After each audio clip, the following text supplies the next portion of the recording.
Hello दोस्तों, आप सभी का स्वागत है आपके अपने चैनल स्ट्रगल पॉइंट में। तो दोस्तों, यह बिहार बोर्ड क्लास 8 का मैथ का चौथा अध्याय का पहला वीडियो है, यानी इस अध्याय का पार्ट 1 वीडियो है। इस अध्याय का पार्ट 1 वीडियो है जिसमें इस अध्याय का पहला प्रश्नावली यानी प्रश्नावली 4.1 को हल करेंगे। लेकिन उसको हल करने से पहले हम लोग इन सभी टॉपिक को पढ़ेंगे कि चित्र आलेख क्या होता है, दंड आलेख क्या होता है, दोहरे दंड आलेख क्या होता है। उसके बाद हम लोग पढ़ेंगे बारंबारता बंटन सारणी क्या होता है, और उसके बाद हम लोग पढ़ेंगे वर्गीकृत बारंबारता बंटन सारणी क्या होता है। ठीक है, इन दोनों में ज़्यादा अंतर नहीं है। ठीक है, वो हम पढ़ाएंगे, उस वक्त आपको बता देंगे। ठीक है, और उसके बाद फिर हम लोग पढ़ेंगे कि ये आयत चित्र क्या होता है। ठीक है, इन सभी टॉपिक को बिना पढ़े आप प्रश्नावली 4.1 के एक भी प्रश्न आप हल नहीं कर सकते। ठीक है, और जिसमें भी सबसे ज़्यादा इम्पोर्टेंट ये दंड आलेख है, उसके बाद बारंबारता बंटन सारणी है, उसके बाद वर्गीकृत बारंबारता बंटन सारणी है, और उसके बाद आयत चित्र है। ठीक है, यानी चित्रालेख और दोहरे दंड आलेख का उतना यूज नहीं है, और बाकी सभी टॉपिक का ज़्यादा यूज है प्रश्नावली को हल करने में। ठीक है, तो चलिए बिना वीडियो को लंबा किए इन सभी को पढ़ना शुरू करते हैं। ठीक है, देखिए अध्याय का ही नाम है आंकड़ों का प्रबंधन, जिसको इंग्लिश में बोले तो डाटा मैनेजमेंट। ये आंकड़ा क्या होता है? तो आंकड़ा देखिए, जैसे कि किसी देश की जनसंख्या, ये क्या है? यह एक आंकड़ा ही है। ठीक है, किसी देश में महिलाओं एवं पुरुषों की जनसंख्या, या फिर किसी क्लास में लड़कों एवं लड़कियों की संख्या, या फिर किसी स्कूल में बच्चों की संख्या, ये सब क्या है? ये सब आंकड़ा है। ठीक है, या फिर किसी कंपनी द्वारा निर्मित वस्तुओं की संख्या, ये भी एक क्या है? ये भी एक आंकड़ा ही है, यानी डेटा ही है। ठीक है, और जिसका प्रबंधन यानी जिसको इस तरह से प्रदर्शित किया जाए जिससे हमें कुछ सूचना प्राप्त हो, तो वह प्रबंधन कहलाएगा। जैसे कि यहाँ पे देखिए, यहाँ पे दिया है कि जनवरी महीने में 4 गिलास। इससे हम लोग को यह पता चल जा रहा है कि किसी कंपनी द्वारा जनवरी महीना में 4000 गिलास 4000 गिलास उत्पादन हो रहा है। ठीक है, तो इससे हमको कुछ जानकारी मिल रहा है, और इसे इस तरह व्यवस्थित किया गया है इन आंकड़ों को की। ठीक है, और यहाँ पे 1 गिलास संकेत करता है 1000 गिलास के उत्पादन को। ठीक है, जैसे जनवरी में 4 गिलास है, तो हम लोग क्या करेंगे, मतलब जनवरी में 4 गिलास है और 1 गिलास का मतलब 1000, 1000 चारों को जोड़ेंगे तो 4000 हो जाएगा, यानी जनवरी महीना में 4000 गिलास उत्पादन हुआ। ठीक है, तो इससे हमको कुछ ना कुछ जानकारी मिल रहा है। और क्या जानकारी मिल रहा है कि जनवरी महीना में 4000 गिलास उत्पादन हुआ। ठीक है, तो इस अध्याय में हम लोग को इन सभी के ही बारे में पढ़ना है कि किसी भी आंकड़ा को कैसे हम लोग प्रदर्शित करेंगे, कैसे हम लोग दिखाएंगे। ठीक है, और इसके बाद देखिए यहाँ पे हम लोग पढ़ेंगे कि ये दंड आलेख क्या होता है। दंड आलेख के द्वारा भी आंकड़ा को दिखाया जाता है। जैसे अंग्रेजी का 200 पुस्तक, ये जितना लंबा दंड होगा उतना ही अधिक पुस्तक होगा। यहाँ पे पुस्तकों को दिखाया गया है। जैसे जल्दी से हम लोग पहले इसको समझ लेते हैं कि देखिए यहाँ पे चित्र आलेख को समझिए, और उसके बाद देखिए फरवरी महीने में 6 गिलास बनाया गया है।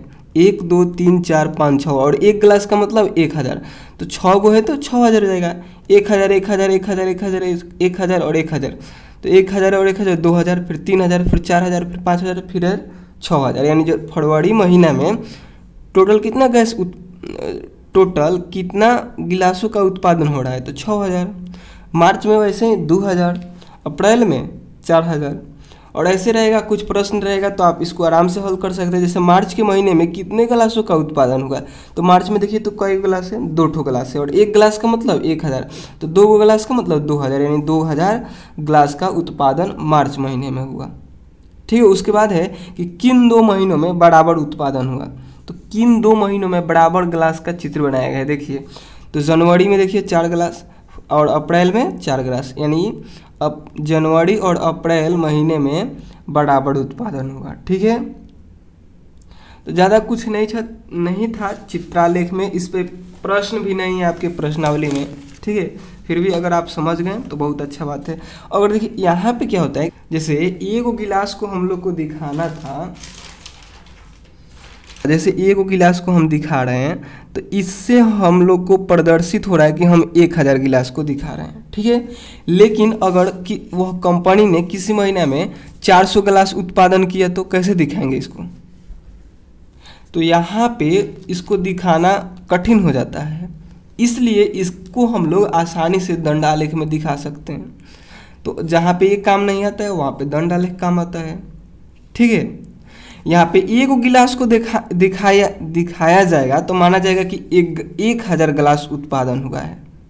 लेकिन अगर 1000 से कम हो, जैसे 800 ही हो, जैसे 800 ही गिलास किसी महीना में बना हो, तो उसको कैसे हम दिखाएंगे? तो इस पे दिखाना कठिन हो जाता है, और वही दंड आलेख में अगर दिखाना हो तो हम लोग आसानी से दिखा सकते हैं, क्योंकि इसमें दंड को जितना लंबा कीजिएगा, जितना पे कीजिएगा उतना सो होगा। जैसे एगो क्या बोलते हैं, पुस्तकालय है जिसमें अंग्रेजी का, गणित का एवं हिंदी का और विज्ञान का, फिर सामाजिक विज्ञान का पुस्तकें हैं, और वह अलग अलग संख्या में है। जैसे अंग्रेजी का पुस्तक 200 है, तो इस दंड के द्वारा दिखाया गया है, यानी इस दंड को 200 के पास ले गया गया है कि यह, इससे हम लोग को ये पता चले कि जो अंग्रेजी का पुस्तक है वह 200 है। ठीक है, वैसे ही गणित का पुस्तक 350 है, तो आप देखेंगे 300 और 400 के बीच में यहाँ पे 350 के पास इस गणित के पुस्तक के दंड को ले गया गया है।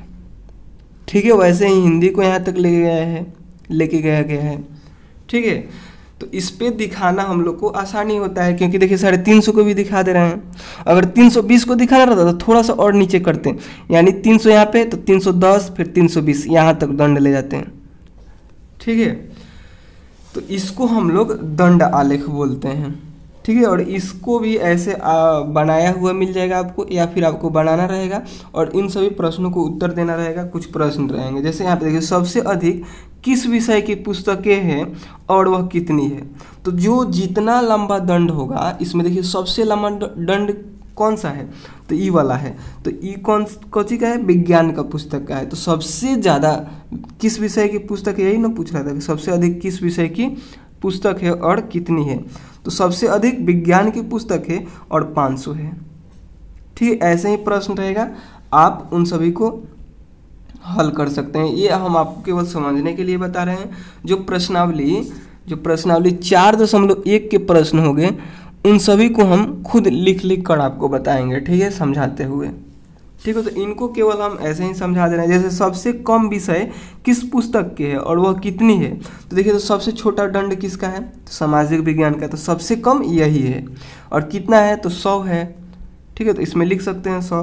पुस्तकालय में कुल कितनी पुस्तकें हैं, तो सभी को हम लोग जोड़ देंगे। जैसे यहाँ पे 200 फिर 350, सभी को जोड़ेंगे यानी 200, और फिर ये कितना है, गणित वाला 350 है, और हिंदी वाला 400 है, और ये विज्ञान वाला 500 है, और ये सामाजिक विज्ञान वाला 100 को है। तो सभी को जोड़ेंगे तो कितना हो जाएगा, यहाँ पे देखिए 500, 1000 और 1000 1200 और 13 14 15 1550 हो गया।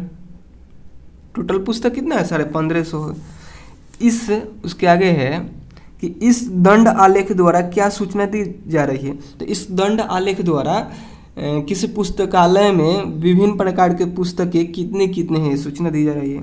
कि जैसे अंग्रेजी, गणित, हिंदी, विज्ञान एवं सामाजिक विज्ञान की पुस्तकें कितनी है, यही सूचना दी जा रही है। किन 2 विषयों की पुस्तकों की संख्या का अंतर सबसे कम है।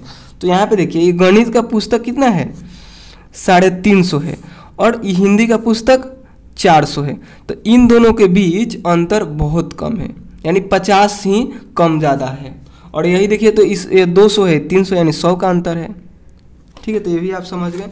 उसके आगे देखिए हम लोग को पढ़ना था, ये 2 टॉपिक हम पढ़ लिए कि चित्रालेख क्या होता है उसके बाद दंड आलेख क्या होता है, दंड मतलब यही वाला, देखिए इसमें सिंगल सिंगल दंड रहता है, दंड आलेख में सिंगल सिंगल दंड रहता है। अब आगे जब पढ़ेंगे आप दोहरे दंड आलेख तो इसमें डबल दंड रहेगा, ठीक है, नाम से ही पता चल रहा है दोहरे मतलब डबल, ठीक है। तो आगे देखिए दोहरे दंड आलेख को,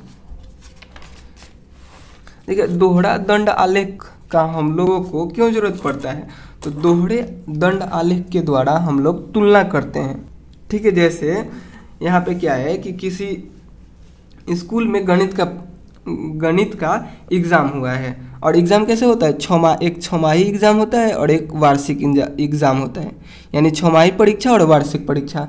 तो वही यहाँ पे क्लास 8 के विद्यार्थियों का एग्ज़ाम हुआ है स्कूल में गणित का, छमाही परीक्षा भी हुआ है और वार्षिक परीक्षा भी हुआ है, उसको यहाँ पे दिखाया गया है तुलना करके। तो जैसे विभूति नाम की लड़की है, विभूति लड़की का ही नाम होता है शायद, जो भी है लड़का है या फिर लड़की है, जो विभूति है उसका क्या है कि जो छमाही में 50 नंबर आया है और वही वार्षिक परीक्षा में 60 नंबर आया है। देखिए यह कैसे पता चला कि कौन छमाही और कौन वार्षिक परीक्षा है, तो यहाँ पे देखिए जो डार्क कलर है वह क्या है, छमाही को दर्शाता है। ये जो डार्क कलर आपको दिख रहा होगा यह छमाही को दर्शाता है। यहाँ पे देखिए, यहाँ पे लिखा भी है कि डार्क वाला की क्या है, छमाही परीक्षा है, और जो लाइट कलर है यानी जो हल्का कलर है वह वार्षिक परीक्षा है। तो यहाँ पे देखिए जो विभूति है उसका डार्क वाला कलर कहाँ तक है, दंड, तो 50 पे है, यानी उसको छमाही परीक्षा में 50 नंबर आया है, और वही वार्षिक परीक्षा में उसे 60 नंबर आया है। तो दोनों में तुलना करके यहाँ पे दिखाया जा रहा है, यानी दोहरे दंड आलेख का जब भी उपयोग हम लोग करेंगे तो तुलना करने के लिए करेंगे, ठीक है। और वहीं पे देखिए विकास जो है उसका छमाही में कितना है, 40 है, और वार्षिक में उसमें भी 40 है, ठीक है। और विभा का छमाही में 60 है और वार्षिक में 90 है। वासिड़ का छमाही में 50 है और वार्षिक में 40 है, वार्षिक में इसका कम आ गया है, ठीक है। वैसे ही विलास का रिजल्ट कितना है, छमाही में 80 है और वार्षिक में 70 है। इसको कैसे पहचानेंगे, तो देखिए 70 के सामने है वह 70 का दंड हो जाएगा, और जो 80 के सामने है वह 80 का हो गया, ठीक है। तो इससे आप लोग समझ चुके होंगे, ठीक है। तो इस पे कुछ प्रश्न रहेगा, देखिए यहाँ पे है कि किस विद्यार्थी का प्रदर्शन छमाही और वार्षिक में समान रहा। तो देखेंगे कि किसका दंड, कौन ऐसा विद्यार्थी है जिसका दोनों दंड बराबर है। तो देखिए विकास का दोनों दंड बराबर है, यानी 40-40 है, वार्षिक में भी और छमाही में भी। उसके आगे है कि किस विद्यार्थी का प्रदर्शन छमाही की तुलना में वार्षिक में सबसे अच्छा रहा। तो देखिए विभा का कितना है, 60 है छमाही में, और वार्षिक में इसका दंड देखिए कितना ऊपर चला गया है, यानी 90 के पास, ठीक है। तो इसका हो जाएगा विभा, ठीक है। उसके आगे देखिए कितने विद्यार्थियों ने वार्षिक परीक्षा में 50 से अधिक अंक प्राप्त किए। तो देखिए 50 यहाँ पे है, और पूछ रहा है कि वार्षिक में, यानी लाइट कलर को देखिए तो कितना ऊपर गया है, मतलब ये वाला दंड किस में ऊपर गया है, इस 50 के। तो इसमें गया है, यानी विभूति ने की है, और ये कौन है, ये विभा है, और उसके बाद ये विलास है। तो इसका आंसर हो जाएगा विभूति, विभा और विलास, ठीक है। देखिए उसके आगे है कि इस दोहरे दंड आलेख से क्या सूचना दी जा रही है, इस दोहरे दंड आलेख से क्या सूचना दी जा रही है। तो इस दोहरे दंड आलेख से यह सूचना दी जा रही है कि क्लास 8 के विद्यार्थियों के गणित में छमाही और वार्षिक परीक्षा में कितना कितना रिजल्ट रहा, ठीक है। तो इसी प्रकार से इन सभी प्रश्नों को हल करना है, ठीक है। तो चलिए हम आगे पढ़ते हैं, क्योंकि इस टॉपिक पे यानी दोहरे दंड आलेख पे आप लोग के प्रश्नावली में कुछ प्रश्न है ही नहीं, ठीक है। तो इस पे हम लोग ज़्यादा टाइम व्यक्त नहीं करेंगे। इसके आगे अब हम लोग पढ़ते हैं कि बारंबारता बंटन सारणी क्या होता है, ठीक है। इन सभी प्रश्नों को केवल आप लोग को समझना था, इसको लिखना नहीं था, ठीक है। जो प्रश्नावली 4.1 है उसके सभी प्रश्न को हम लिख कर बताएंगे, ठीक है।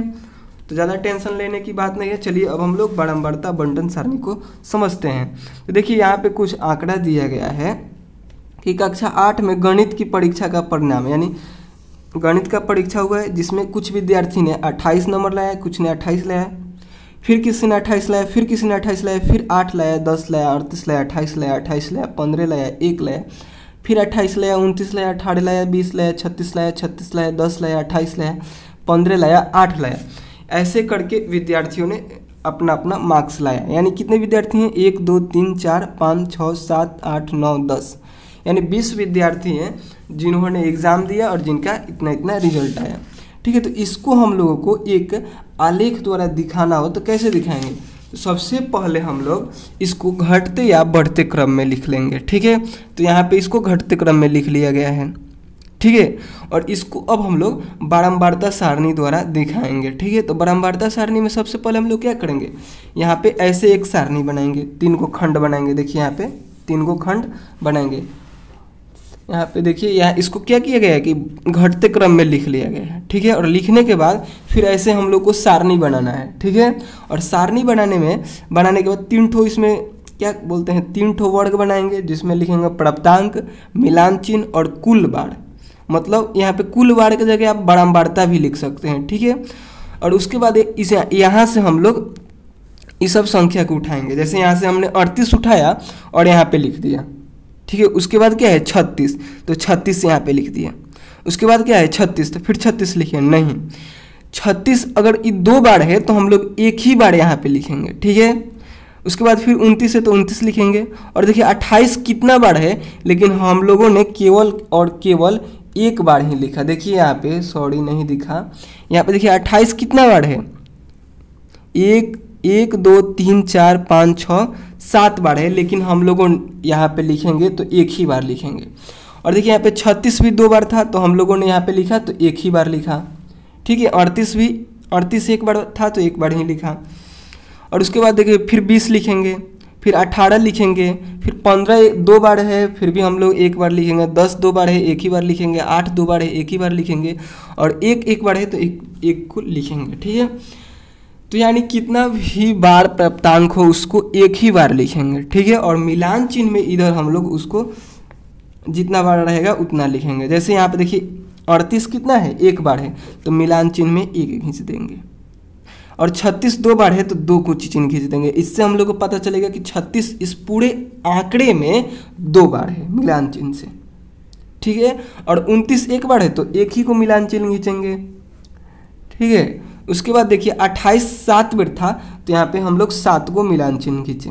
और देखिए इसको मिलान चिन्ह अगर आप नहीं समझ रहे होंगे तो यहाँ पे समझिए, अगर 1 रहेगा तो उसके लिए हम लोग कितना मिलान चिन्ह खींचेंगे। जैसे देखिए 1 रहेगा, 2 रहेगा, 3 रहेगा, 4 रहेगा, 5 रहेगा। इसके लिए हम बता दे रहे हैं कि देखिए अगर 1 रहेगा तो मिलान चिन्ह में उसको ऐसे ही हम लोग दिखाते हैं, केवल एक चिन्ह खींचकर। 2 रहेगा तो 2 ठो चिन्ह खींचकर, 3 रहेगा तो 3 ठो चिन्ह से, 4 रहेगा तो 4 ठो चिन्ह से, और 5 रहेगा तो 1 2 3 4 गो से 4 गो दिखा दिए, और एक इस पे तिरछी लाइन खींच देंगे। इससे हम लोग को साबित हो जाएगा यानी 5 गो है। वैसे ही 6 रहेगा तो 1 2 3 4 गो हो गया, एक ऐसे खींचे तो 5 हो गया, और एक ऐसे खींच देंगे 6 हो गया। और 7 रहेगा तो 1 2 3 4, एक ऐसे खींचे 5, एक ऐसे खींचे 6, एक और खींचे 7। ऐसे हम लोग 7 को दिखाएंगे, जो कि यहाँ पे भी दिखाया गया। देखिए 1 2 3 4 और एक ऐसे 5 6 7। ठीक है, तो ये सब भी आप समझ गए। वैसे ही इसको लिखते गए हैं हम लोग कि जौन जितना बार होगा वैसे यहाँ पे हम लोग लिख दिए हैं। जैसे 20 इस पूरे आंकड़े में एक बार है, इस पूरे आंकड़े में 20 एक बार है तो हम लोग एक यहाँ पे मिलान चिन्ह खींचे हैं। वैसे ही 18 भी एक बार है तो एक खींचे हैं। ठीक है, तो ऐसे ही आप लोग कर लीजिएगा। उसके बाद कुल बार यानी इस पूरे में वह कितना बार आया है। जैसे 38 एक बार आया है तो 1 लिख दिए, फिर 36 2 बार आया है तो 2 लिख दिए। ठीक है, या फिर इसको आप मिलान चिन्ह को भी देख कर लिख सकते हैं। जैसे 1 मिलान चिन्ह है तो 1 डालिए, 2 है तो 2 डालिए, 1 है तो 1 डालिए, 7 है तो 7 डालिए, 1 है तो 1 डालिए। ऐसे करके इसको लिखते हैं और यहाँ पे योग लिखकर कुल जोड़ देते हैं। यानी टोटल विद्यार्थी 20 गो हैं तो 20 गो यहाँ पे होगा योग। अगर 20 गो से कम आ रहा है तो आप गलत जोड़े हैं। ठीक है, तो आप लोग ये भी समझ गए कि ये बारंबारता सारणी क्या होता है। यही होता है बारंबारता सारणी। ठीक है, इसके बाद हम लोग पढ़ेंगे कि वर्गीकृत बारंबारता बंटन सारणी क्या होता है। ठीक है, तो यहाँ पे देखिए ऐसे ही अगर आंकड़े में विभिन्नता ज़्यादा हो जाए। यहाँ पे क्या था देखिए, अब 28 समझिएगा। यहाँ पे अब हम ये बता रहे हैं वर्गीकृत बंटन सारणी के बारे में बता रहे हैं, ठीक है। अगर आप लोग इसको नहीं समझना चाहते हैं तो वीडियो को आगे स्किप कीजिएगा। हम प्रश्नावली 4.1 को हल कराए हैं, आप लोग केवल हल भी कर सकते हैं, ठीक है। लेकिन जो विद्यार्थी समझना चाहते हैं वह इस वीडियो को एकदम ध्यान से देखिएगा, ठीक है। तब आप लोग खुद से इन सभी प्रश्नों को हल करने लगिएगा।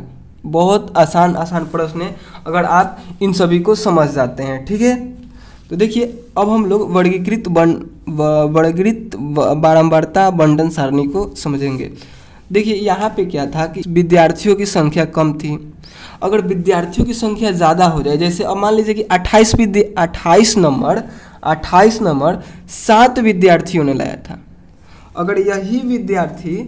अगर यही सातों विद्यार्थी, किसी ने 21 लाया रहता, किसी ने 22 लाया रहता, किसी ने 23 लाया रहता, किसी ने 24 लाया रहता, किसी ने 25 लाया रहता, किसी ने 26 लाया रहता, किसी ने 27 लाया रहता और किसी एक ने 28 लाया रहता, तो इन सभी प्राप्तांक को हम लोगों को इसमें दर्शाना पड़ता, जिससे क्या होता कि यह बारंबारता सारणी बहुत लंबा हो जाती, ठीक है। तो इसीलिए हम लोग क्या करते हैं, अगर वैसे हो सकता है, कभी कभी हो भी जाता है कि किसी विद्यार्थी को एक ही नंबर ना आकर अलग अलग भी आ जाते हैं, ठीक है। तो हम लोगों को वहाँ पे उसको वर्गीकृत करना पड़ता है, नहीं एक वर्ग में बांटना पड़ता है। जैसे कि यहाँ पे दिखाया गया है कि 0 से 4, यानी 0 से 4 के बीच जितने भी विद्यार्थियों ने अपना रिजल्ट लाया होगा उसको एक अंतराल में रखेंगे, एक वर्ग अंतराल में रखेंगे। फिर 4 से 8 जो लाया होगा उसको एक अंतराल में रखेंगे।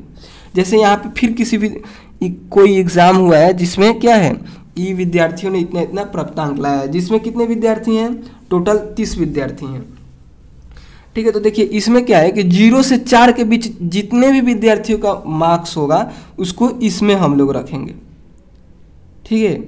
और इसमें क्या था कि केवल 38 जिसका है उसी को इसमें हम लोग रखेंगे। लेकिन इसमें क्या है कि 0 से 4 के बीच में जितने भी विद्यार्थी होंगे उनको हम लोग इसमें रख सकते हैं, ठीक है। तो देखिए इसको कैसे यहाँ पे लिखा गया है, तो देखिए 0 से 4 के बीच इसमें अब हम लोग को ढूंढना है। तो देखिए 0 से 4 के बीच 5 नहीं आएगा, 17 भी नहीं आएगा, 3 आएगा, ठीक है, 3 आएगा। उसके बाद 1 आएगा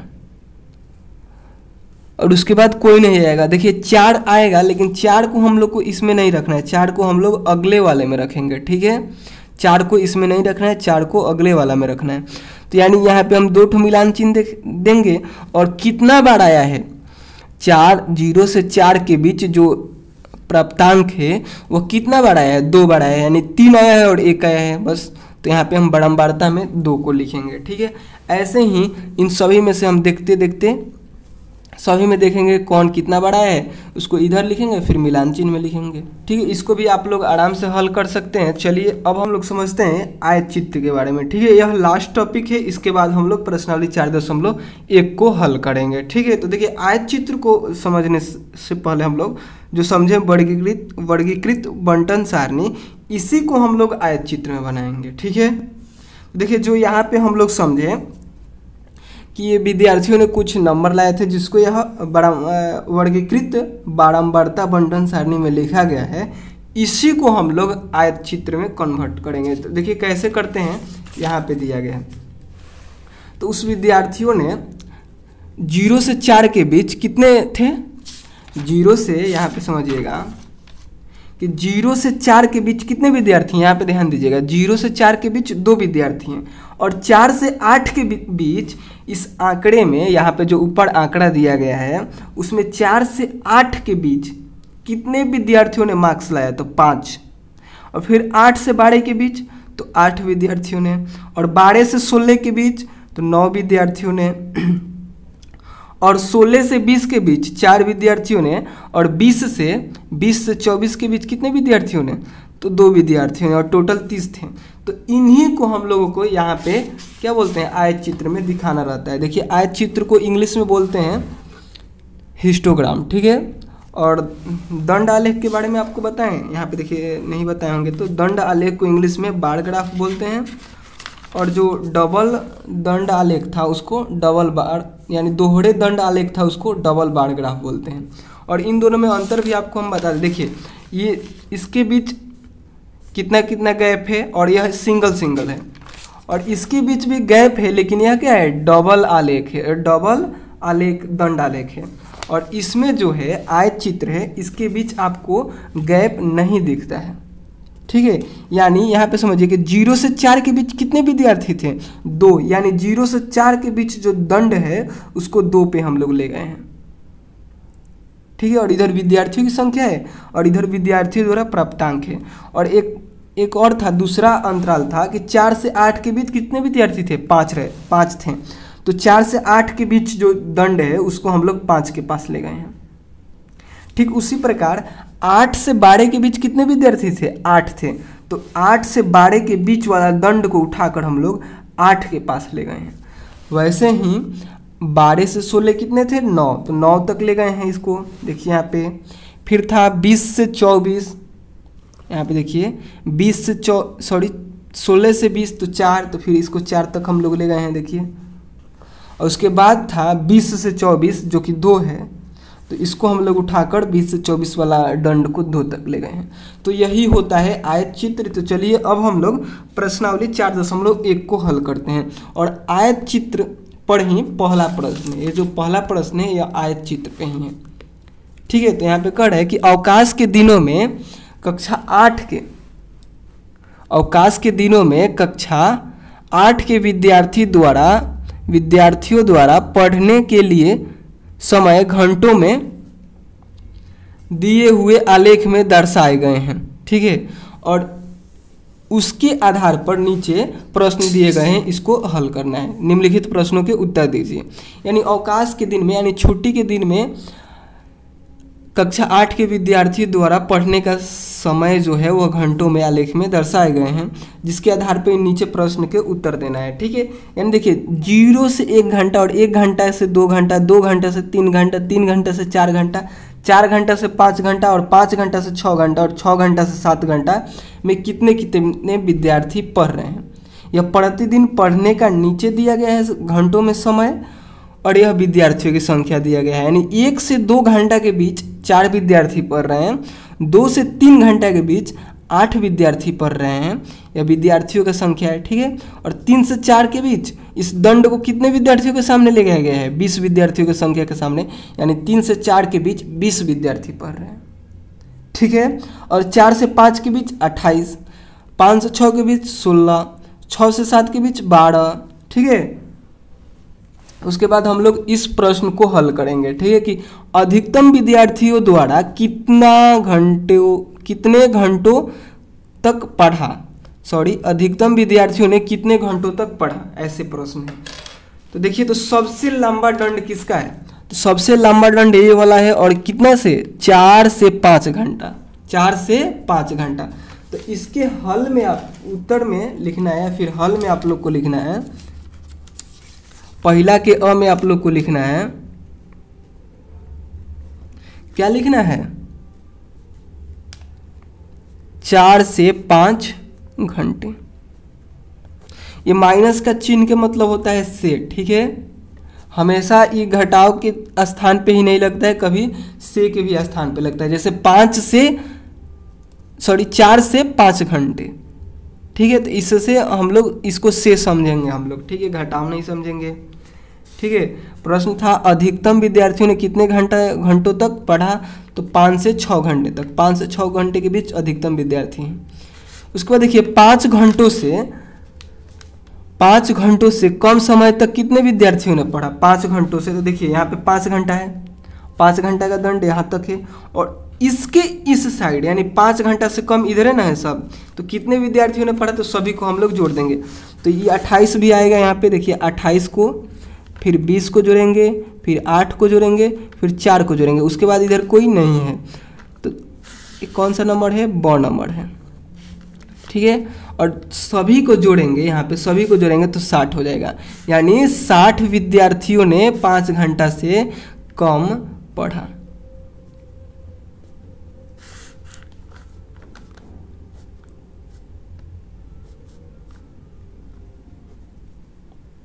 ठीक है।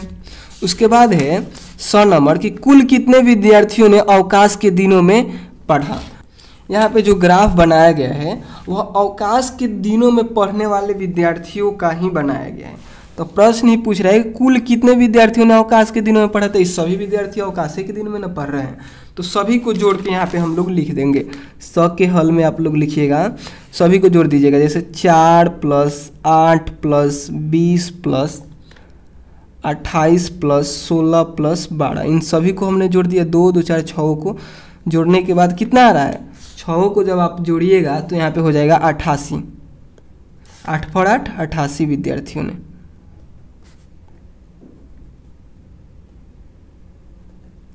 अट्ठासी विद्यार्थियों ने क्या किया, अवकाश के दिन में भी पढ़ाई किया। उसके आगे है कि किस वर्ग अंतराल की बारंबारता अधिकतम है। किस वर्ग अंतराल की बारंबारता अधिकतम है। बारंबारता मतलब आप समझ रहे हैं, इसको क्या किया गया होगा कि सबसे पहले वर्गीकृत आंकड़ा बनाया गया होगा। जैसे यहाँ पे हम आपको समझाएं, पहले यहाँ पे क्या किया गया है, वर्गीकृत बारंबारता वर्गीकृत बंटन सारणी बनाया गया है, जिसमें ये जो संख्या है यानी विद्यार्थियों का जो संख्या रह रहा है वह क्या है, बारंबारता है।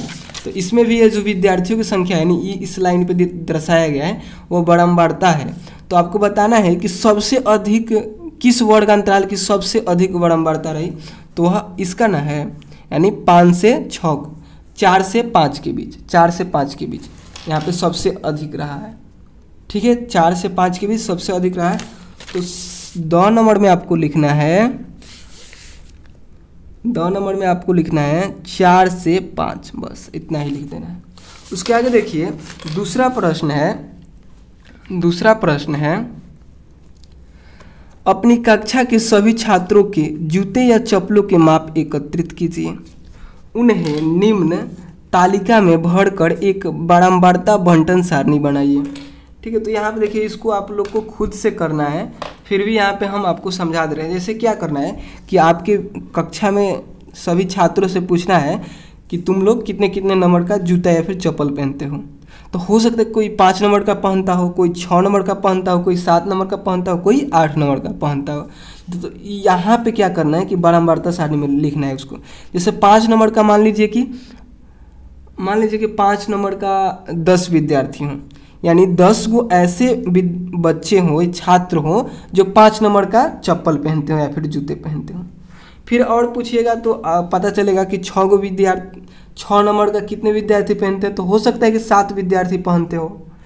यहाँ पे निश्चित नहीं है कि हम 7 भर रहे हैं तो आपको 7 ही भरना है। आपकी क्लास में पूछना है कि कितना कितना नंबर का वो सब चप्पल या जूता पहनते हैं और उसी के आधार पे इसमें आपको भर देना है। ठीक है, और हो सकता है फिर 7 नंबर का लिख सकते हैं आपकी 9 गो विद्यार्थी हो, 8 नंबर का लिख सकते हैं कि 2 गो विद्यार्थी हो।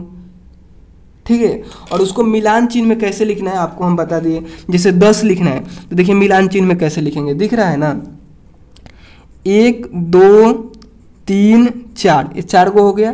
और 5 के लिए हम लोग ऐसे काटेंगे, फिर 6 7 8 9 और एक और काट देंगे 10, ये 10 लिख दिए मिलान चिन्ह में। और फिर 7 को लिखना होगा तो 1 2 3 4 5 6 7, ये 7 हो गया।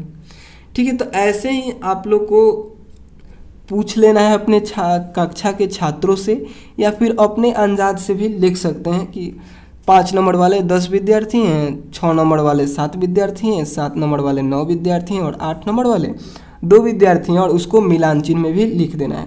जैसे 9 को लिखना होगा तो 1 2 3 4 और ये 5 6 7 8 9 हो गया। एक और रहते तो ऐसे काटते हैं, फिर 1 2 गिनना चालू करते हैं, यानी 4 गो के बाद 1 को काट देना है। ठीक है, उसके बाद 2 विद्यार्थी के लिए ऐसे लिख दीजिए, हो गया। तो इस प्रश्न को भी आप लोग समझ गए, दूसरे वाले प्रश्न को। चलिए अब हम लोग तीसरे प्रश्न को समझते हैं।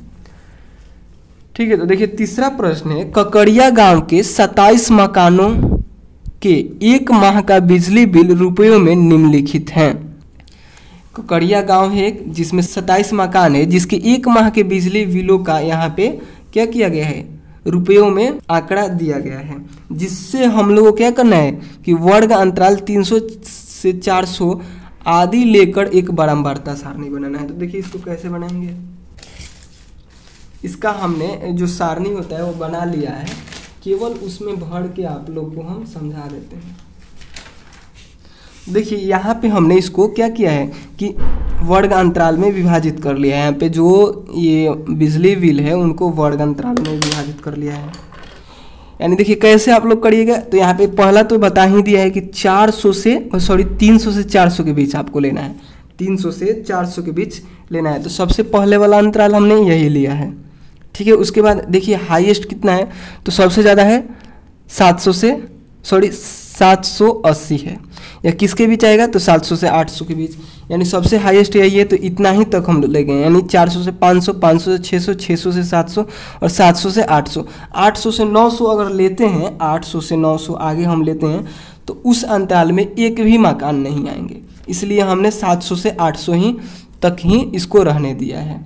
ठीक है, और उसके बाद देखिए हम लोग क्या करेंगे कि अब इधर हम लोग काउंट करेंगे कि कितने मकान हैं। 300 से 400 के बीच कितने मकान हैं, तो यहाँ पे देखिए 1 है, तो मिलान चिन्ह में 1 लगा देंगे। फिर देखिए, और 400 को नहीं लेंगे हम, उच्चतम सीमा को हम आगे वाले में लेंगे। ठीक है, 400 है भले इसमें, लेकिन हम लोग इसको इधर लेंगे। ठीक है, उसके बाद देखिए 300 से 400 के बीच ये 356 भी आएगा, एक और मिलान चिन्ह, फिर ये भी आएगा, और 400 ही हो जा रहा है, ज़्यादा हो जा रहा है। इसके बाद 312 आएगा, 4 गो मिलान चिन्ह हो गया। और उसके बाद देखिए 378 भी आएगा, तो 5 के लिए ऐसे हम लोग काट देंगे। ठीक है, उसके बाद नहीं आएगा। उसके बाद देखिए फिर हम लोग देखेंगे कि 400 से 500 के बीच कितने हैं। तो यहाँ पे देखिए 400 से 500 के बीच 400 ये है, तो 1 हो गया,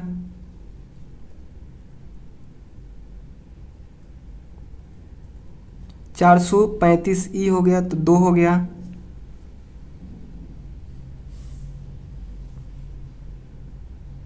422 ये 3 हो गया। ठीक है, उसके बाद देखिए 500 से 600 के बीच, 500 से 600 के बीच, 500 से, तो ये 1 हो गया,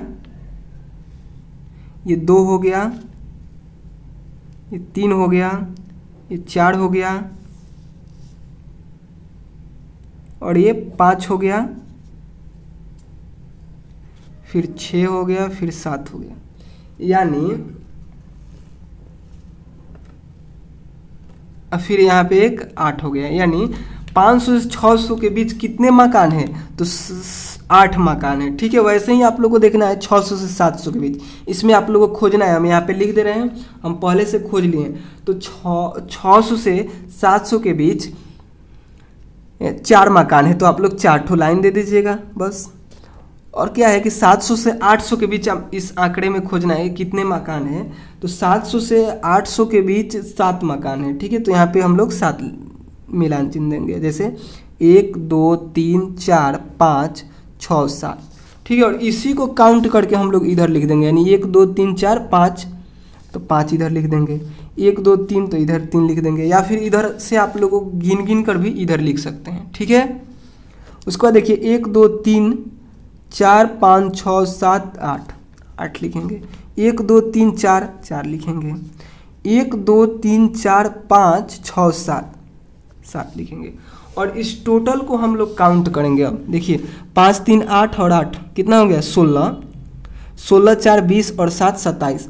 अगर ये 27 नहीं आता, देखिए ओवर हीटिंग के कारण वीडियो कट हो चुका था, फिर फ़ोन को ठंडा होने के बाद हम फिर आगे की वीडियो रिकॉर्ड कर रहे हैं। ठीक है, और मेरा ध्यान पड़ा फ़ोन पे, नहीं तो ये भी पता नहीं चलता, और हम बकड़ वैसे करते और वीडियो में घंटा कुछ रिकॉर्ड नहीं होता। ठीक है, तो देखिए हम यहाँ पे बता रहे थे कि जो ये बारंबारता आया बिजली बिलों का कि किस मतलब कि 300 से 400 के बीच कितने मकान हैं और 400 से 500 के बीच कितने मकान हैं, तो इन सभी को जोड़ने के बाद इस टोटल जितने मकान के बिजली बिल दिए गए हैं उसके बराबर होना चाहिए। यानी 1 2 3 4 5 6 7 8 9 10 11 12 13 14 15 16 17 18 19 20 21 22 23 24 25 26 27 27 से, यानी इन टोटल को जोड़ने के बाद कितना आना चाहिए, 27 आना चाहिए।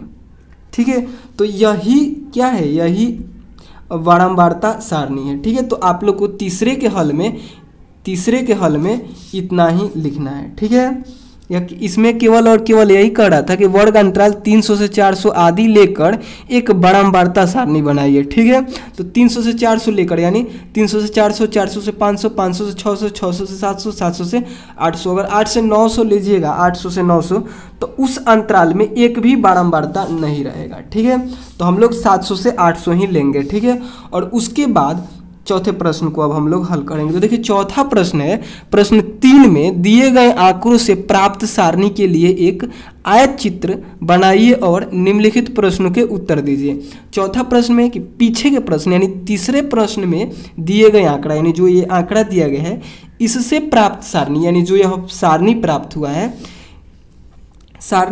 हुआ है इसके लिए एक आयत चित्र बनाइए। आयत चित्र मतलब ये वाला चित्र, ऐसा चित्र, यही वाला चित्र नहीं बनाना है, ऐसा बनाना है, ऐसा बनाना है इस आंकड़े के आधार पे। ठीक है, और नीचे दिए गए ये जो प्रश्न है इन प्रश्नों के उत्तर बताना है। ठीक है, तो चलिए हम लोग बनाते हैं। इसके आधार पे एक क्या बोलते हैं, इसके आधार पे ये आयत चित्र बनाना है। तो यहाँ पे देखिए, यहाँ पे हमने आयत चित्र को बना लिया है, आपको हम केवल और केवल यहाँ पे हम समझा दे रहे हैं। तो सबसे पहले एक आप लोग को वाई अक्ष बनाना है और एक एक्स अक्ष बनाना है। ठीक है, यहाँ पे देखिए, और एक्स अक्ष पर बिजली का बिल लिखना है, जैसे 0 से 300 ये वाला जो होता है, ये वाला यहाँ पे लिखना है। यहाँ पे 0 होता है, सबको पता है। उसके बाद जो ये पहला है वहाँ पे 300 लिखना है और दूसरा पे 400 लिखना है। फिर 400 से 500, 400 लिखा है, केवल 500 लिखना है। फिर 500 से 600, फिर 600 से 700, फिर 700 से 800, ऐसे करके नीचे लिख देना है बिजली बिल रुपयों में जो होगा। ठीक है, और इधर लिखना है उपभोक्ताओं की संख्या की 1 2 3 4 5 6 7 8। और यहाँ से हम लोग को दंड उठाना है, जैसे 300 से 400 के बीच कितने उपभोक्ता है यानी कितना बारंबारता है 5, तो इस दंड को उठाकर यहाँ 5 तक लेके जाना है। ठीक है, और उसके बाद देखिए 400 से 500 के बीच 3 गो है, तो यहाँ पे 400 से 500 के बीच वाला दंड को उठाना है, उठा के 3 से 300 के पास लेके जाना है। और इन दोनों के बीच गैप नहीं रहेगा, ये दोनों 5 वाला और 3 वाला सटे हुए रहेंगे, क्योंकि यह आयत चित्र है। और आयत चित्र में क्या होता है, सटे सटे होते हैं। ठीक है, और फिर वैसे ही यहाँ पे देखना है कि 500 से 600 के बीच 8 है, तो इसको 8 के पास ले जाएंगे। ठीक है, आप समझ रहे होंगे। जैसे 600 और 700 के बीच 4 गो उपभोक्ता हैं, तो इसको हम लोग 4 के पास ले जाएंगे। यहाँ पे है 4, इससे यहाँ सामने लाएंगे इसके। उसके बाद 700 से 800 के बीच 7 है, तो इसको उठाकर हम लोग 700 के पास ले जाएंगे। ठीक है, तो यह जो बना यह क्या है, यह आयत चित्र हुआ। ठीक है, और इधर आप लोग चाहें तो लिख सकते हैं उपभोक्ताओं की संख्या और नीचे बिजली का बिल रुपयों में। ठीक है, इतना बनाने के बाद अब हम लोग को क्या करना है, नीचे जो प्रश्न दिए गए हैं उसका उत्तर भी बताना है। देखिए, तो पहला का उत्तर होगा कि किस समूह में बिजली उपभोक्ताओं की संख्या सबसे अधिक है। तो जौन दंड सबसे लंबा होगा वही हो जाएगा इसका आंसर। तो सबसे लंबा दंड क्या है, ये 8 वाला। तो इसका क्या बोलते हैं, उत्तर क्या होगा, तो 8 होगा। ठीक है, अगर आप लोग यहाँ पे क्या पूछ रहे हैं, किस समूह में बिजली बिल उपभोक्ताओं की संख्या सबसे अधिक है। तो देखिए 500 से 600 यह समूह हुआ कि 500 से 600 के बीच 8 हैं, तो इसका आंसर होगा 500 से 600 भी, 500 से 600 में। ठीक है, उसके बाद है कि कितने बिजली उपभोक्ता 500 रुपये या उससे अधिक बिल जमा करते हैं। तो 500 यहाँ पे है, और इसके इस साइड कितने हैं, यानी 600 कितने जमा करते हैं, 700 कितने जमा करते हैं, 800 कितने जमा करते हैं, या फिर इसके बीच के कितने जमा करते हैं। 620 हो सकता है, 25 हो सकता है, फिर 600 से 700 के बीच कितना जमा करते हैं। तो उस सब को हम लोग को जोड़ कर लिख देना है, यानी 8 को जोड़ेंगे, दूसरे में लिखेंगे 8 + 4 + 7, टोटल कितना हो जाएगा 19। तो 19 ऐसे उपभोक्ता हैं जो क्या करते हैं, जो 500 से अधिक बिजली बिल जमा करते हैं। ठीक है, उसके आगे देखिए कि कितने उपभोक्ता 400 से कम या कम का बिल जमा करते हैं, तो 400 से कम यानी 400 यहाँ पे है और इसके इस साइड तो एक ही है, एक ही यहाँ पे क्या है समूह है जो कि 5 है। तो हम लोग लिखेंगे इसके उत्तर में कि 5 उपभोक्ता। उसके आगे है चौथा में कि वर्ग अंतराल 400 से 500 की उच्चतम सीमा एवं निम्नतम सीमा क्या है। तो उच्चतम सीमा में आप लोग लिखिएगा उच्चतम या फिर उच्च सीमा। तो उच्च सीमा कितना हो जाएगा, तो सबसे बड़ा होगा, देखिए कितना के बीच में 400 से 500, 400 से 500 सबसे बड़ा कौन है, तो 500 है, तो 500 इसका उच्च सीमा हो जाएगा। एवं क्या पूछ रहा था, निम्न सीमा। तो निम्न सीमा में आप लोग लिखिएगा निम्न सीमा मतलब नीचे वाला, तो नीचे वाला सीमा 400 है यानी कम सीमा कितना है, 400 है। इसका उत्तर यही हो जाएगा। उसके आगे है आलेख में कितने वर्ग अंतराल है। तो हम लोग क्या करेंगे कि इस किसी में से भी, जैसे 400 में से 300 को घटाएंगे या फिर 500 में से 400 को घटाएंगे तो निकल जाएगा। तो वैसे कीजिएगा, यहाँ पे हम करके बता दे रहे हैं। जैसे 500 में से, यहाँ 500 है ना, 500 में से 400 को घटाइएगा तो यहाँ पे 100 आएगा। तो क्या बोलते हैं कि आलेख में कितने वर्ग अंतराल है, तो आलेख में 100 वर्ग अंतराल है, यानी दो वर्गों के बीच कितना अंतर है। यहाँ पे देखिए इसमें और इसके बीच कितना का अंतर है, इसके और इसके बीच कितना का अंतर है, यही पूछ रहा था। ठीक है, तो 100 का अंतर है, यानी आलेख में कितने वर्ग अंतराल है, तो 100 है। ठीक है, तो इसमें इसका हल में आप लोग को 100 लिखना है। ठीक है, उसके आगे देखिए पांचवा प्रश्न है राजू अपने घर के कपड़ों को रंगों के आधार पर अलग अलग करके इस प्रकार अंकित करता है कि उजला यानी वाइट के लिए W, लाल यानी रेड के लिए R, काला यानी ब्लैक के लिए B, पीला यानी येलो के लिए Y, अन्य रंग यानी अदर कलर के लिए O का प्रयोग करता है, बनाई गई सूची के रूप में है। यानी इन संकेतों के द्वारा वो कपड़े को रखता है। जैसे उसके पास R, O, W ऐसे करके कपड़े हैं, यानी R मतलब क्या, लाल लाल, R मतलब लाल लाल कपड़े हैं। और ये सूची है जिसके सहायता से हम लोग को क्या करना है, बारंबारता बंटन सार नहीं बनाना है और उसके आधार पे हम लोगों को दंड आलेख बनाना है। ठीक है, तो यहाँ पे देखिए सबसे पहले हम लोग को बारंबारता सारणी बनाना है। ठीक है, तो वो हम यहाँ पे लिए हैं। इसमें से आप लोग को कोई भी कलर पहले ले लेना है। जैसे हमने यहाँ पे W लिया, W का मतलब उजला हो जाएगा। ठीक है, और W वाले जितना भी होंगे कपड़े उसको काउंट कर हम मिलान चिन्ह में इधर रखेंगे।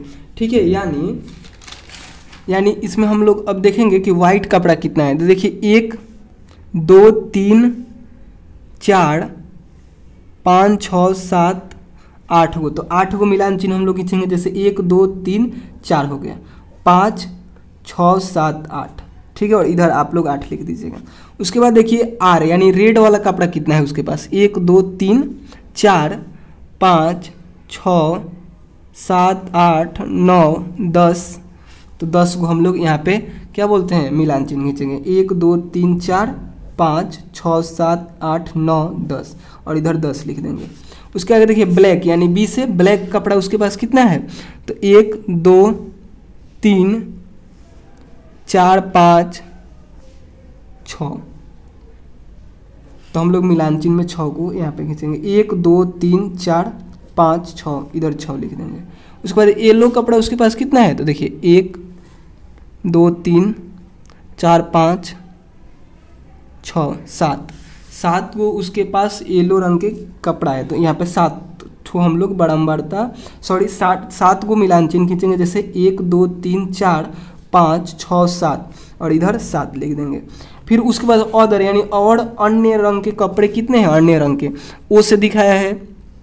तो 1 2 3 4 5 6 7 को है, तो 7 को फिर हम लोग यहाँ पे मिलान चिन्ह खींचेंगे और 7 इधर लिख देंगे। ठीक है, और टोटल को जोड़ेंगे तो उसके पास टोटल जितने कपड़े हैं उसके बराबर होना चाहिए।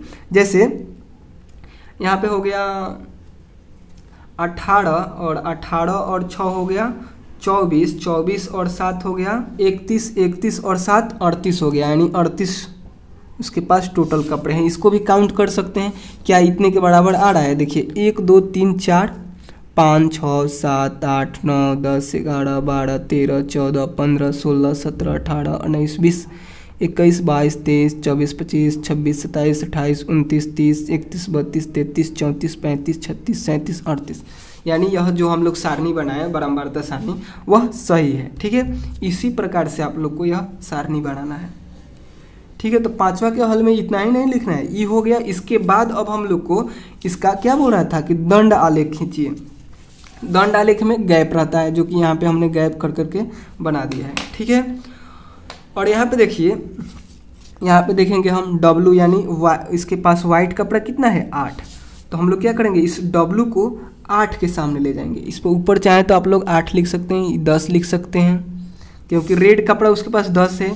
उसके पास क्या है, और उसके बाद है ब्लैक कपड़ा उसके पास कितना है, तो ब्लैक कपड़ा 6 है, तो 6 लिख दीजिए, 6 के पास है। और येलो कपड़ा उसके पास 7 है, और अदर कलर का कपड़ा भी 7 है। ठीक है, और इसको आप लोग कलर करना चाहें तो ऐसे कलर कर सकते हैं। हमारे पास कलर नहीं है, हम पेंसिल से ऐसे कर दे रहे हैं।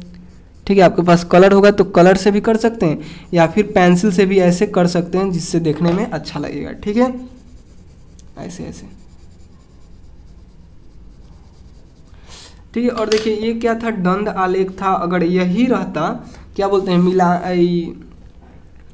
आयत चित्र, तो इसमें क्या होता है, सटे सटे रहते। जैसे कि हमने पीछे इधर बनाया था, जो आयत चित्र था उसमें क्या था, सटे सटे हुए था। ठीक है, अभी वो पेज हमें मिल नहीं रहा है।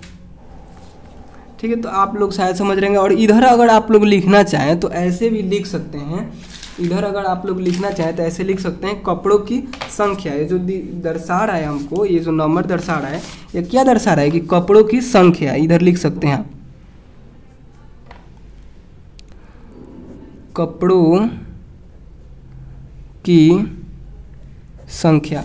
और इधर आप लोग लिख सकते हैं कि कपड़ों का रंग। ये जो नीचे दिखा रहा है वो कपड़ों का रंग को दिखा रहा है। ठीक है, कपड़ों का रंग। ठीक है, तो इस प्रश्न में इतना ही करना था। और जितना जितना जो कपड़ा था उसको उठाकर उतना ऊपर लेके चल जाना था। जैसे वाइट को कितना कपड़ा था, वाइट उसके पास उजला रंग का कपड़ा, उजला रंग का कपड़ा उसके पास 8 गो था, तो इसको 8 के पास दंड को लेके चल जाना था। ठीक है, और 10 गो था उसके पास रेड का, तो रेड वाला को 10 के पास लेके चल जाना था। ठीक है, और जैसे ये इस आप आंकड़े को माने होंगे, जैसे W को पहले माने होंगे तो ये वाला दंड पहले जाएगा। ठीक है, या फिर इस दंड को आप इधर भी ला सकते हैं, लेकिन रंग यही रहना चाहिए, W नीचे लिखना रहना चाहिए। ठीक है, तो शायद आप लोग समझ रहे हैं। इस दोनों का ये पांचवे के हल में ये 2 ठो लिखना था। उसके बाद है छठा नंबर। छठा नंबर देखिए, छठा नंबर कह रहा है कि अपनी कक्षा के छात्रों से यह जानकारी प्राप्त कीजिए कि वह घर पर पिछले दिन कितने समय पढ़े। इन आंकड़ों को निम्नलिखित वर्गीकृत बारंबारता सारणी में भरिए। इस सारणी में उस आंकड़े को भरना है कि आपके पिछले दिन आपके कक्षा के छात्रों ने कितने कितने घंटे, कितने कितने देर पढ़े, कितने कितने मिनट पढ़े। मिनट में दिया है। इस क्या बोलते हैं, सारणी को हमने यहाँ पे बना लिया है। तो आप पूछेंगे अपने छात्रों से क्लास में, तो हो सकता है किसी ने बोले कि हमने 5 छात्रों ने अगर बोल दिया कि 0 से 5 के बीच हमने पढ़ा, तो इसमें आप लोग 5 भरेंगे। और 30 से 60 मिनट के बीच हो सकता है 2 छात्र बोल दे कि हमने पढ़ा। और 60 से 90 के बीच 3 छात्र ने पढ़ा। ऐसे आपको पूछ के लिखना है, हम अपने अंदाज से लिख रहे हैं। ठीक है, जैसे 90 से 120 के बीच 5 छात्र ने पढ़ा। फिर हो सकता है 7 छात्र ने पढ़ा होगा, फिर 2 छात्र ने पढ़ा होगा, फिर 4 छात्र ने पढ़ा होगा, और फिर 8 छात्र ने पढ़ा होगा। और देखिए यहाँ पे जो ये अंतराल लिया गया है, यहाँ पे थोड़ा सा मिस प्रिंटिंग हुआ है। यहाँ पे देखिए 0 से 30, 30 से 60, 60 से 90, 90 से 120, 120 से 150 यानी 150, और 150 से 180 छूट गया है, जो कि हमने यहाँ पे लिखा है। ठीक है, तो यहाँ पे एक अंतराल छूटा हुआ है, उसको आप लोग को लिख लेना है यहाँ से देखकर। ठीक है, तो देखिए ये हमने अपने अंदाज से हमने बना लिया। आप लोग भी अपने क्लास में जाइएगा और अपने छात्रों से यानी अपने साथियों से पूछिएगा कि आपने कल कितने कितने देर पढ़े। को यानी 0 से 30 मिनट, और सभी ने कुछ कुछ टाइम बताएंगे, तो आपको देखना है कि 0 से 30 मिनट के बीच कितने विद्यार्थी पढ़े। तो हो सकता है कि 0 से 30 मिनट के बीच 5 विद्यार्थी पढ़े हों, और उसके बाद फिर देखना है कि 30 से 60 मिनट के बीच कितने विद्यार्थियों ने पढ़ा। तो हो सकता है 2 विद्यार्थियों ने पढ़ा हो, और 60 से 90 के बीच 3, 90 से 120 के बीच 5, ऐसे ही आप लोग को बांट लेना है उसको, ठीक है। और क्या करना है, इधर बारंबार मिलान चिन्ह में इसी को लिख देना है, जैसे 1 2 3 4 5 हो गया 5, 1 2 फिर 3 लिखना होगा तो 1 2 3, 5 लिखना होगा तो 1 2 3 4 5, 7 लिखना हो तो 1 2 3 4 5 6 7, 2 लिखना हो तो 2, 4 लिखना हो तो 1 2 3 4, 8 लिखना हो तो 1 2 3 4 5 6 7 8 हो गया। तो ये हम लोग जो बनाए यह क्या था, यह वर्गीकृत बारंबारता बंटन सारणी था, ठीक है। और उसके बाद इसी प्रश्न में कह रहा है उपयुक्त आंकड़ों का एक आयत चित्र बनाइए। अब ये जो हम लोग को प्राप्त हुआ इससे अब हम लोग एक आयत चित्र बनाएंगे, ठीक है। और देखिए आयत चित्र को बनाने के लिए क्या होना चाहिए, वह जो बारंबारता सारणी होना चाहिए वो वर्गीकृत होना चाहिए। और वर्गीकृत मतलब समझते हैं कि वह जैसे यहाँ पे है 0 से 30, तो यह क्या है, यह एक वर्गीकृत है, यह एक वर्गीकृत है। वर्गीकृत होने के लिए कुछ से कुछ होना चाहिए, मतलब कि 30 से 60 यह क्या है, एक वर्गीकृत आंकड़ा है। जैसे यहाँ पे था तो 300 से 400 ये भी क्या है, वर्गीकृत है, यानी कुछ से कुछ तक है, कुछ से कुछ तक होना चाहिए, तभी आप उसके लिए यह आयत चित्र बना सकते हैं, यानी बिना गैप वाला आलेख बना सकते हैं, ग्राफ बना सकते हैं, ठीक है। तो इसके लिए हमने यहाँ पे ग्राफ बनाया है, तो ये जो समय है मिनट में उसको हम लोग यहाँ पे लिखेंगे। अगर आप चाहें तो यहाँ पे नीचे लिख भी सकते हैं, नीचे यहाँ पे अगर आप चाहें तो लिख भी सकते हैं पढ़ने का समय मिनट में, पढ़ने का समय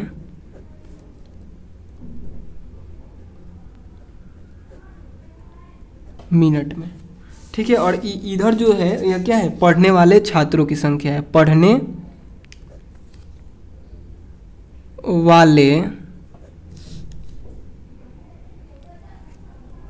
छात्रों की संख्या, ठीक है। तो इस ग्राफ को हम लोग कैसे बनाएं, तो सबसे पहले एक ठो y अक्ष खींचना है और एक x अक्ष खींचना है, और इधर नंबर डाल देना है कि कितने कितने छात्र हैं, जैसे 9 तक इधर हम डाल दिए। और यह समय जो था, यह समय अंतराल, इसको हमने इधर डाला, जैसे यहाँ पे क्या था 30, 0 से 30, तो 0 यहाँ पे 30 यहाँ पे, फिर 30 से 60, तो 30 डाला हुआ है, 30 आप देखिए 30 डाला हुआ है। तो अब हम लोग केवल क्या डालेंगे 60, उसके बाद है 60 से 90, तो 60 भी डाला हुआ है तो हम 90 केवल डालेंगे। उसके बाद 90 से 120, देखिए यहाँ पे 90 से 120, तो हम लोग 90 यहाँ पे लिखा हुआ है, 120 केवल लिखेंगे। उसके बाद है 120 से 150, तो 120 लिखा हुआ है, 150 हम लिख दिए। ऐसे ही करके इन सभी को हमने यहाँ नीचे लिख दिया, ठीक है। और देखेंगे 0 से 30 के बीच कितना विद्यार्थियों ने पढ़ा है, 5, तो इसको हमने उठा के यहाँ पे 5 के पास ले गए। इस ऊपर आप लोग 5 लिख भी सकते हैं, ठीक है। उसके बाद देखिए 30 से 60 के बीच 2 विद्यार्थी, तो इस दंड को उठाकर हमने 2 के पास ले गए, यहाँ पे 2 लिख सकते हैं। फिर 60 से 90 के बीच 3, तो इस दंड को उठाकर हमने यहाँ पे ले गया। फिर 90 से 120 के बीच 5, 90 से 120 कहाँ पे है, 90 से 120 ये वाला दंड, कितने विद्यार्थी हैं 5, तो 5 लिख दीजिए ऊपर। और फिर 150 से 180 के बीच 2, 150 से 180 के बीच 2, तो यहाँ पे इसको आप लोगों को खुद से बनाना है, हमने भी यह पहले बना लिया है जिससे कि वीडियो लंबा ना हो, ठीक है। नहीं तो अभी हम बनाना शुरू करते हैं तो वीडियो लंबा हो जाता है। यहाँ पे देखिए हम गलत कर दिए, 120 से 150 के बीच पहले 7 होगा, तो यहाँ पे 7 तक ले हमने इस दंड को उठाकर लेके गया, ठीक है। तो आप लोग को भी बनाना है, नहीं तो हम वीडियो में बनाते हैं तो वीडियो लंबा हो जाता है, इसीलिए हम पहले से बना कर लाए हैं। उसके आगे देखिए 150 से 80 के बीच 2 है, 2 लिखिए। फिर क्या है, फिर 4 है तो 4, फिर 8 है तो 8 तक हम इसको बढ़ा कर ले गए हैं, ठीक है। तो ऐसे ही आप लोग को यह आयत चित्र बनाना है। और क्या बोलते हैं, आयत चित्र को बनाने के लिए हमें क्या होना चाहिए, वर्गीकृत आंकड़ा होना चाहिए, तभी हम आयत चित्र बना पाते हैं। ठीक है, इसको चाहें तो आप लोग कलर भी कर सकते हैं। ठीक है, ऐसे करके हम फास्ट कर रहे हैं, अच्छा से नहीं करना है आपको, अच्छा से करना है। ठीक है, तो ऐसे आप लोग बना लीजिएगा। उसके आगे जल्दी से हम लोग देखते हैं, एक ठो प्रश्न बचा हुआ है, उस प्रश्न में क्या कह रहा है। तो देखिए 7वां प्रश्न है कि निम्नलिखित में से किस प्रकार के आंकड़ों को दर्शाने के लिए आप एक आयत चित्र का प्रयोग करेंगे। तो हमने अभी ही बताया कि आयत चित्र को मतलब बनाने के लिए हमें क्या पता होना चाहिए, वर्गीकृत आंकड़ा हमें होना चाहिए। यानी वर्गीकृत आंकड़ा होगा तभी हम क्या कर सकते हैं, आयत चित्र बना सकते हैं। ठीक है, तो देखिए इस आंकड़े को हम, इस प्रश्नों को हम लोग पढ़ेंगे किस किस के लिए हम लोग आयत चित्र बना सकते हैं। तो देखिए घर के विभिन्न अनाजों की मात्रा, इसके लिए हम आयत चित्र बना सकते हैं तो नहीं, इसको हम लोग वर्गीकृत अगर कर सकते हैं तो आयत चित्र बनाएंगे। किसी विद्यालय के सभी विद्यार्थियों की ऊंचाई, हाँ इसके लिए हम लोग आयत चित्र बना सकते हैं, क्योंकि हो सकता है कि 4 से 5 फीट के बीच कितने कुछ विद्यार्थी हो, जैसे 2-4 विद्यार्थी 5 हो, फिर 6 से 7 फीट के बीच कोई विद्यार्थी हो, 6 विद्यार्थी हो सकता है 4.5 से 5 फीट के भी बीच कुछ विद्यार्थी हो। इसको हम लोग क्या कर रहे हैं, वर्गीकृत कर दे रहे हैं, यानी कुछ से कुछ, यानी 4 से 5 कर दे रहे हैं, तब जाके हम लोग क्या कर सकते हैं, आयत चित्र बना सकते हैं। यानी ब के लिए हम लोग आयत चित्र बना सकते हैं। तो यहाँ पे लिखेंगे 7वें के हल में लिखेंगे ब, उसके बाद फिर देखेंगे 5 कंपनियों द्वारा निर्मित टेलीविज़न की संख्या, ये भी हम लोग नहीं कर सकते, इसके लिए भी आयत चित्र का प्रयोग हम नहीं कर सकते। उसके आगे देखिए एक व्यस्त चौराहे पर प्रातः 8 बजे से दोपहर 2 बजे तक गुजरने वाली वाहनों की संख्या, तो हम लोग इसके लिए भी क्या करते हैं, आयत चित्र बना सकते हैं, क्योंकि इसको हम लोग वर्गीकृत कर सकते हैं। कैसे कर सकते हैं, जैसे 8 से हो सकता है, 8 से 9 बजे तक कुछ गाड़ी चला होगा, फिर 9 बजे से 10 बजे तक कुछ गाड़ी चला होगा, फिर 10 बजे से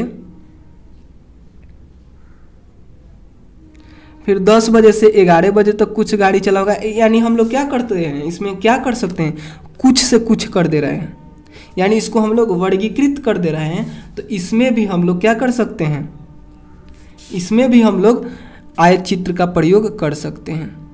ठीक है, उसके बाद है कि आपके वर्ग के सभी छात्रों का घर से विद्यालय की दूरी मीटर में, इसके लिए हम लोग इसके लिए हम लोग क्या कर सकते हैं, आयत चित्र बना सकते हैं। तो इसके लिए भी हम लोग आयत चित्र बना सकते हैं, हो सकता है मीटर में, जैसे किसी दोस्त का आपके स्कूल से 50 से 60 मीटर के बीच आता होगा, 50 से 60 मीटर के बीच उसका स्कूल आता होगा, किसी का 60 से 70 के बीच आता होगा, किसी का 70 से 80 के बीच आता होगा। यानी हम लोग क्या कर रहे हैं, वर्गीकृत कर दे रहे हैं। तो इसमें भी हम लोग आयत चित्र बना सकते हैं। प्रत्येक के लिए कारण भी दीजिए, तो हम लोग यहाँ पे लिखेंगे कि ब द तथा स को दर्शाने के लिए हम आयत चित्र का प्रयोग कर सकते हैं। और कह रहा था कि प्रत्येक के लिए कारण भी बताइए, कारण क्या हो सकता है। तो कारण यही है कि इन सभी आंकड़ों को, यानी जो ब द और स में दिए गए हैं, इसके लिए हम लोग क्या कर सकते हैं, इन आंकड़ों को हम लोग वर्ग अंतराल में विभाजित कर सकते हैं। तो यहाँ पे लिख दीजिएगा क्योंकि, इसके आगे लिखिएगा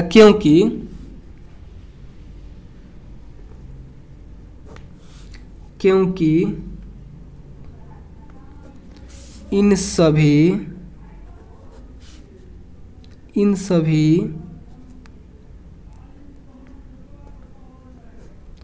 आंकड़ों को वर्ग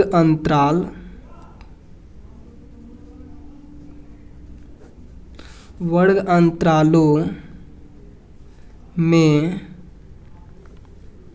विभाजित विभाजित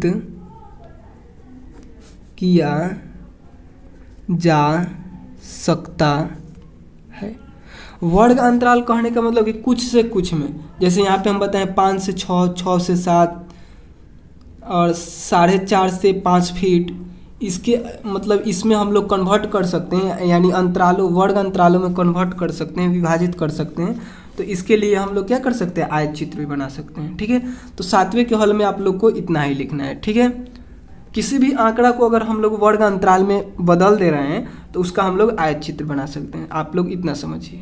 ठीक है, तो आप लोग समझ गए सभी प्रश्नों को। अगर वीडियो पसंद आया हो तो प्लीज़ लाइक कीजिएगा और चैनल पे नए होंगे तो प्लीज़ सब्सक्राइब भी कीजिएगा। ठीक है, ठीक है, तो चलिए मिलते हैं अगले वीडियो में, तब तक के लिए बाय दोस्तों। और हाँ, कोई भी प्रश्न समझ में नहीं आया होगा तो आप लोग कमेंट करके भी पूछ सकते हैं। ठीक है, तो चलिए मिलते हैं अगले वीडियो में। और अगले वीडियो में हम लोग क्या पढ़ेंगे, पाई चार्ट के बारे में। ठीक है, जिसमें हम लोग एक वृत्त के द्वारा सभी आंकड़ों को दिखाएंगे। ठीक है, और उसके बाद हम लोग प्रायिकता के बारे में पढ़ेंगे। जैसे एक पासा को फेंकेंगे तो 6 आने की भी क्या संभावना है, जैसे एक सिक्का को उछालेंगे तो हेड और टेल आने की क्या संभावना है। यह हम लोग प्रश्नावली 4.3 में पढ़ेंगे।